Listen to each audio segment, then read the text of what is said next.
CityCast Pittsburgh is supported by Fulton Commons.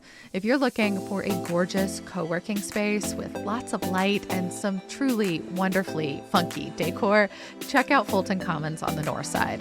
The historic but very well renovated old school building is deep in the neighborhood by a park, tucked away but still super close to anywhere you want to be.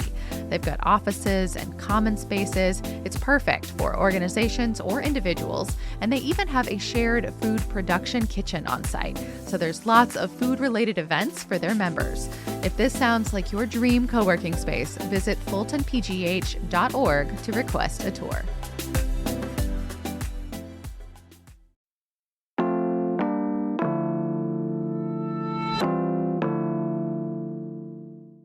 Today on CityCast Pittsburgh, National Pizza Day is this coming Sunday, a distinction it shares with the Super Bowl. So if you need some help figuring out where to get the perfect Pittsburgh pie, producer Sophia Lowe and I have got you covered from our archives with recommendations from local pizza aficionado Dan Tallarico for all the best styles and slices around the burg.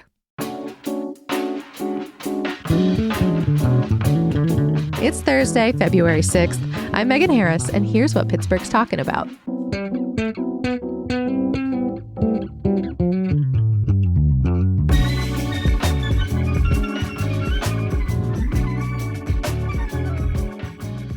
Hey, Dan. Welcome to CityCast. Thanks so much for having me. You know, prepping for this interview made us all crave pizza, so we ordered something that has been recommended actually in our DMs a lot since Sophia first brought this question to the team, or at least to the podcast out loud. Badamos. Yeah. Badamos is a up-and-coming favorite that you've had before? I never had. I've heard of it. Megan. It's been on my list. I talk about it all the time. You do talk about it a lot.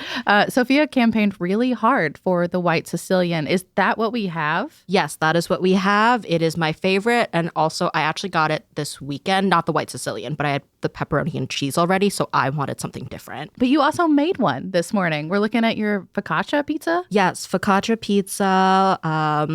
With mushrooms, peppers, and onions. It is a thick crust situation. Yes. But very delicious. Dan, what do you think? Very focaccia-y, you got that down. That's solid, super thick, but also squishy, which I think is like that's what you want from a focaccia, is like that deception, where it looks like it's going to be really hard, but you get the nice squish, that bounce. So I love it.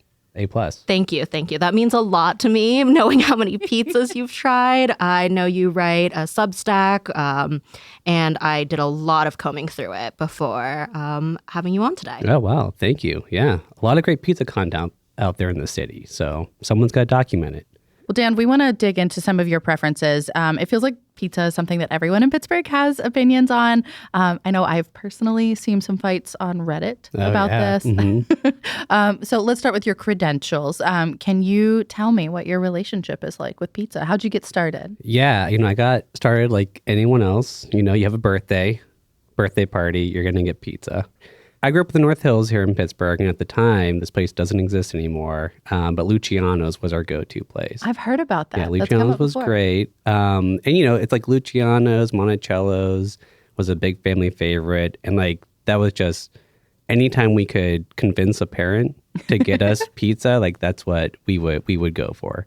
And so basically our food revolved around just how can we get this pizza? We'll do anything for it. And so, grew up eating the pizza from the North Hills. Sir Pizza was also a real highlight for us. But then I started working at pizzerias. So worked at Belliserio's, which is a interesting little place up by Duncan Manor, delivering pizzas. Worked at a couple places around the city. What was your job in these places? What's your role? Well, my role was... I never really made much of the pizza. I would occasionally, at Belliserio's, I was washing the dishes, and then I was delivering pizzas in a time of desperation for Belliserio's, where I didn't yet have my license, but I had my learner's permit, and they needed a delivery person so bad that the owner, Don, gave me his car and was like, hey, can you deliver this? Can you get a hardship license just for a pizza shop? I think so, yeah. I think you absolutely can. I would be bad at that job. I'd want to eat the pizza. Right. That's the issue.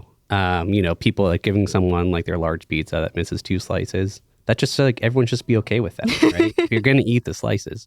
Well, so what made you transition from being a pizza eater to writing about it? Well, it's something that, you talked about the people in Pittsburgh have like a very strong pizza opinions, and that those opinions kind of formulate around a couple key places, right? Like you hear Minio's, Aiello's a lot, Fiore's, like those. Honestly, I've very never eaten any traditional. of those places. See, So Squirrel Yeah. Hill was my first spot, so I Okay, was yeah. required to go there, I think within a week of living in the neighborhood. Yeah, that's like a welcome package of Pittsburgh is like someone escorts you to one of those places. Literally, my neighbors took me. Yeah, exactly. Like you have to have this. And then you're like, okay, this is great. And then they grill you to form an opinion Yeah. right then and there based on whatever you ordered that may or may not have been perfect that day. It's really funny. And I've yet to meet anyone that has like come to Pittsburgh, has been forced to go to one of those places and like loved it. I think it is a product of like where you grew up, what you were fed when you were a kid that sort of forms your love for pizza. And I think people, outsiders that come to get Minio's, Aiello's, I don't think they don't love it very much, right? So, I mean, do you love it? What's your experience? I think I was, if I'm remembering correctly, I chose Aiello's on the Okay, day. yeah. But I ate it both depending on what time of day I Yeah, needed sure. to go. There was a lot of 2 a.m. pizza stops, you know what I'm Okay, saying? yeah, totally. Uh-huh. I mean, that's always important, and it's nice to have a place that's open late because, as we know, Pittsburgh, sometimes it's hard to find late night food. So Criminal. It's that's all criminal. right. So, Dan, you've been eating pizza here for such a long time. Have there been any major changes in the pizza scene lately, or things you're really excited about that have been happening recently? Yeah, totally. Pittsburgh, around like 2008, 2009, Pittsburgh really started changing in like a culinary way. Absolutely. Like a place like Salt of the Earth opened up, right, in Garfield. And that was like with the first like quote unquote huge restaurant in the city. I feel like that really like felt like, oh, this could exist in a place like New York or LA. Now Pittsburgh has it. And then more of those places started popping up. Dinette on the East End was another one of those places that served like, I guess San Francisco, California style pizzas. And at the time, the city was really, I think, embracing like artisan food, right? And so from that point on, there were, a handful, dozens of new pizza shops that were doing something different than like Minio's, Aiello's, Luciano's, Mama Lucia's, those places that were thinking very deeply about their ingredients, thinking about what goes on a pizza, making the dough, making the best dough possible, and really trying to push the limits of like what pizza could be. And so, you have places like SPAC experimenting with, veggie and vegan stuff. In Garfield, yeah. And Jerfoot Oven, right? Which is doing some really amazing stuff. Pizza Taglio, which doesn't exist anymore, but they were, spearheading this like Neapolitan like renaissance in the city where it was like amazing wood-fired pizza that was like, incredible. Like you couldn't get pizza like that here before. That was just amazing. So there's so many new places like Ironborn, Mercurio's, that have, and Badamo's, I think, is doing a great like New York slice. Especially their square pizzas, that these places didn't exist and wouldn't have existed, like 20 years ago. But it's only recently that the culture has changed, like embrace and support these places. And now they could, grow and thrive. Yeah, I think Badamo's, as someone from New Jersey who has very strong pizza opinions and has eaten many New York slices, I do think Badamo's probably comes close to my favorite. But that being said, I think their Sicilian pizza is better. Like the chewiness of it and everything. So I highly recommend popping in for either slice. I do know you can like customize your pizzas too when you order online, but everything they do is so perfect. I don't think they need a lot of toppings. No. Yeah. This bread, this dough is so good. The Sicilian we have here is amazing. And I'm a square guy. Anytime I can get a square, I go for it. And I think Badamo's is definitely one of the top square pizzas in the city. Does Pittsburgh have a specific pizza style? Like some cities are really known for something like that, a culinary tradition, if you will. But it doesn't seem like many of our shops have been around long enough to maybe do that. I'm curious your thoughts. There's like outside the city, there's like Ohio Valley Pizza that is that, odd square pizza, sauce on top type of thing. Is that the one with the not cooked cheese? That is Or is sort it of a Altoona? variation of that. Okay. Beto's. I think all of that, horrific to me. It's 0 very out of scary. 10. I've heard a It's lot scary. of people say that, but then they try it and they're like, actually pretty good. Yeah, it makes sense. you know? No, if you want cold cheese, just have a good pizza like left over the next day from your fridge. But have you had it yet? No, and I don't want to. See, the trick with that, though, is you get it to go, right? And then it's the steam, it sort of like melts the cheese a little bit. So you're almost not supposed to eat it there. You get it to go, and then when you get home, it's like lukewarm cheese. Is that better for you to have lukewarm cheese? No, that sounds actually worse. Steamed cheese? No, That's what thank you. That should be their tagline. So what's your favorite pizza? Do you have one? You know, it really does vary on the day of the week, the time of day. Actually, this will be the 7th day in a row I have eaten pizza, oddly enough. That was like, I did not plan that out. It just organically happened. Everyone behind the scenes just raised their eyebrows in a really sincerely concerned way. It's nuts. You know, I think what's great is no matter where you are, neighborhood-wise, there's good pizza everywhere. And so, you know, it varies. Like if I want like a classic pizza, I'll go Spack. If I want something a little nicer, you know, Driftwood Oven. Spirit's really great on like, you know, fun, you know, not going out to the bar, happy hour occasions. But yeah, there's no shortage of great pizza out there. So it really does depend. And on the flip side, is there any type of pizza you will not touch? Wow. You know what? No, I don't think so. I did have the opportunity to have that Altoona Hotel pizza. Have you seen that? I've seen pictures of it. I've not personally eaten I it. gagged the first time I saw one, like Yeah. out loud. It does seem like it was made in some weird lab that should just be like desecrated. And it is kind of, I guess, a tourist trap in some ways. And it's very effective, you know. It is bizarre, and I've had it. And it, you know, after eating that, I'm like, you know what? I'll eat anything, I guess. I'm finding out about myself. Like, I'll eat, if it's in the shape or form of a pizza, I'll put it in my body.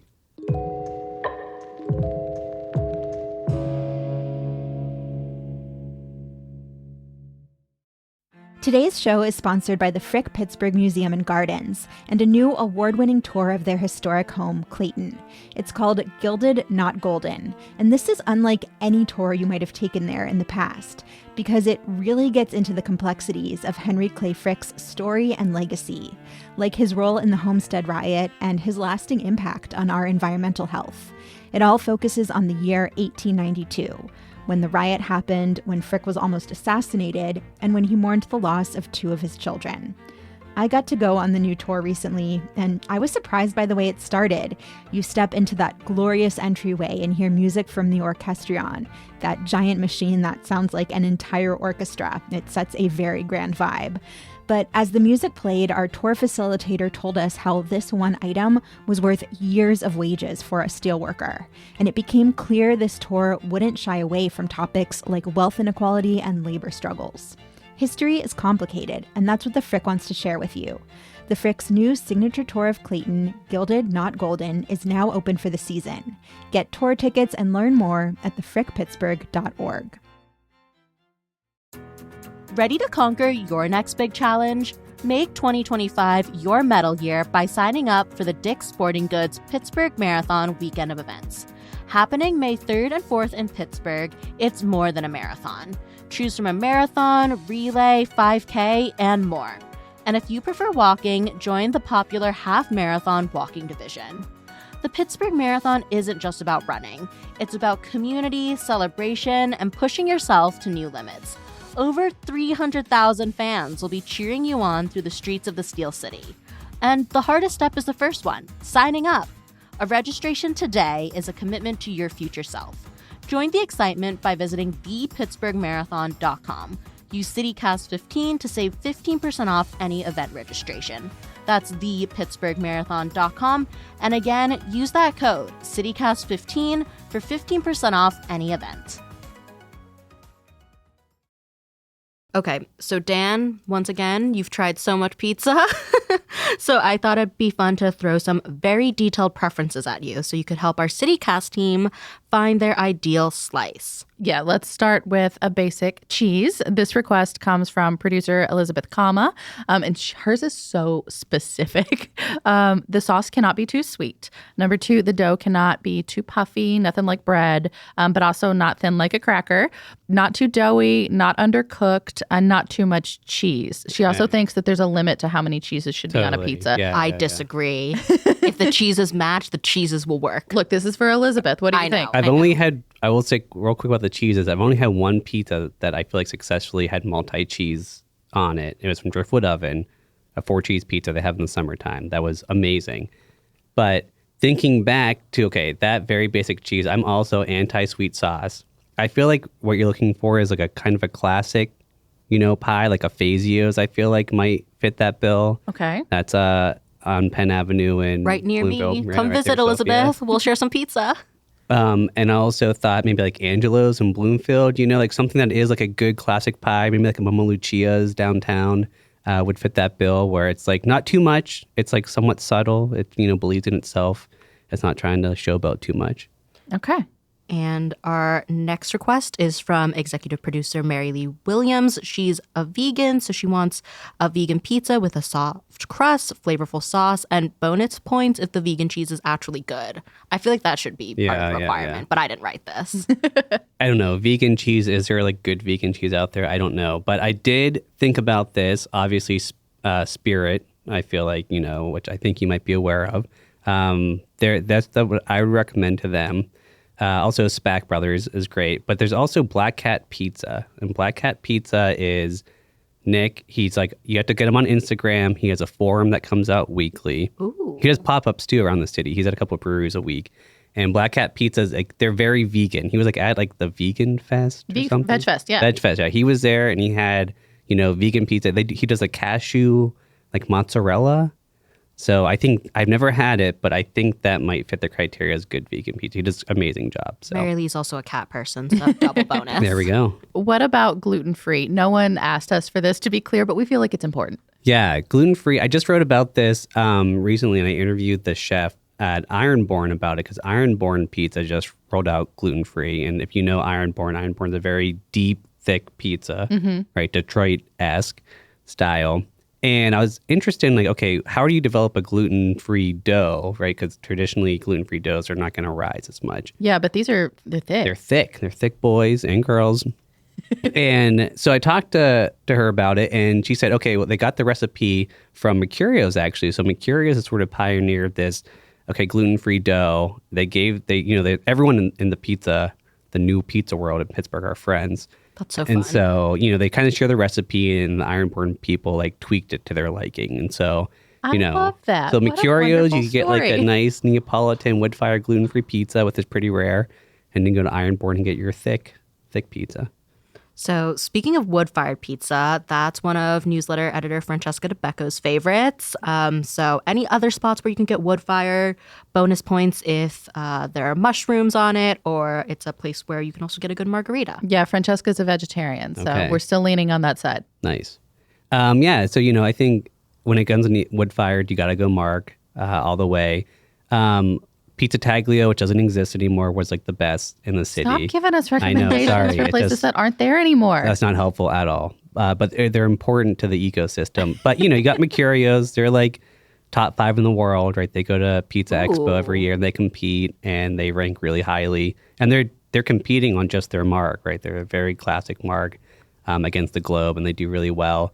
And Gus Franco's, right, as far as like a good wood-fired pizza, they're up 28 near New Kensington, but they're definitely worth the journey. Some of the best wood-fired pizza I've had in recent memory. One more for the CityCast extended family. Pittsburgh's best salesman, Owen Gabby, he's our newest member. He wants your best thin crust option. Not picky about toppings. Yeah. Thin crust, wow. I don't know.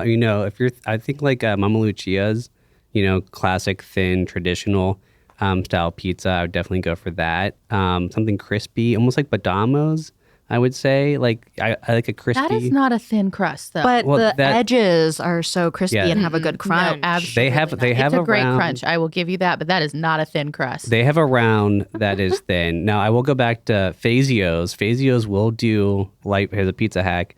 They'll take a medium pizza and they'll stretch it out to a large. So if you Oh. want, like, that style of pizza that's more like New Jersey-esque, Woo! Fazio's will do that for you. So. Well, our last recommendation Yes, then. for my New Jersey Pizza Hut. Does Pittsburgh have any penne vodka pizza? I am not talking about vodka sauce. I want the pasta on my pizza. It is the thing in New Jersey. I promise my local pizza place does it.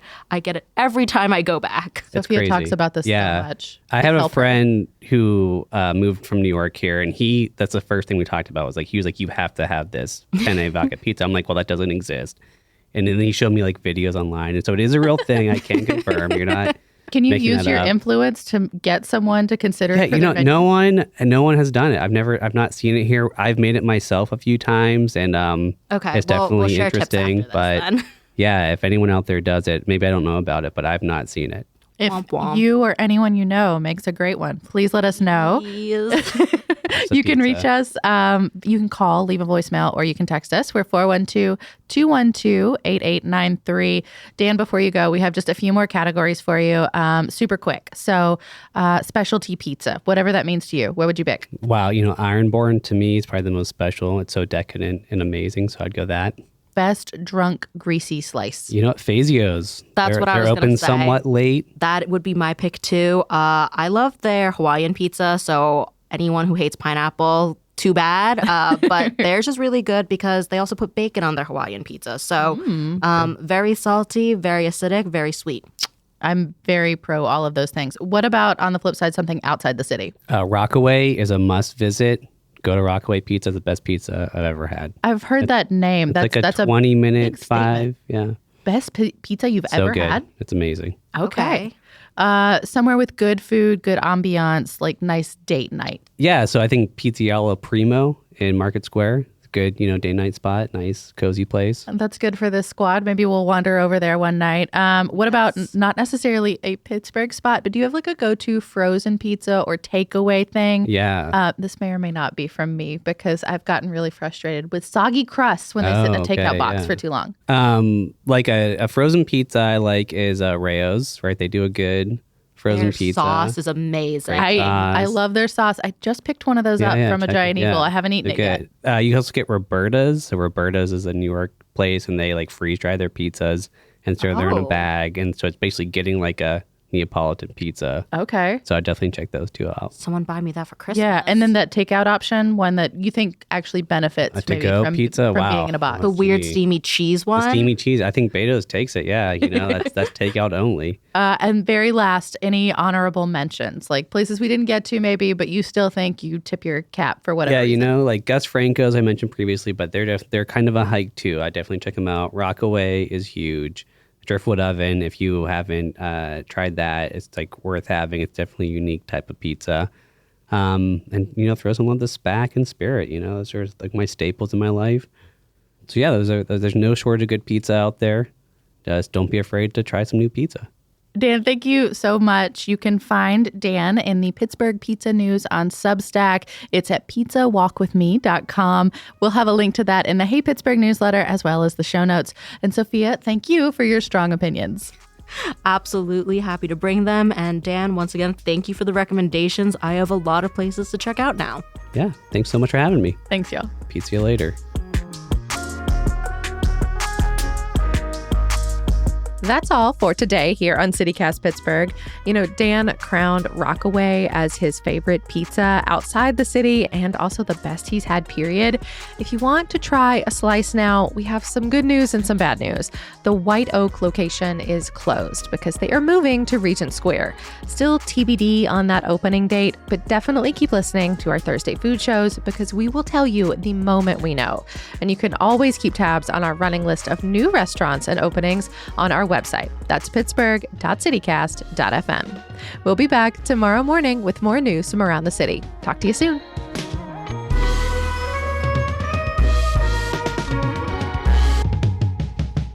Badamos. Let's call the whole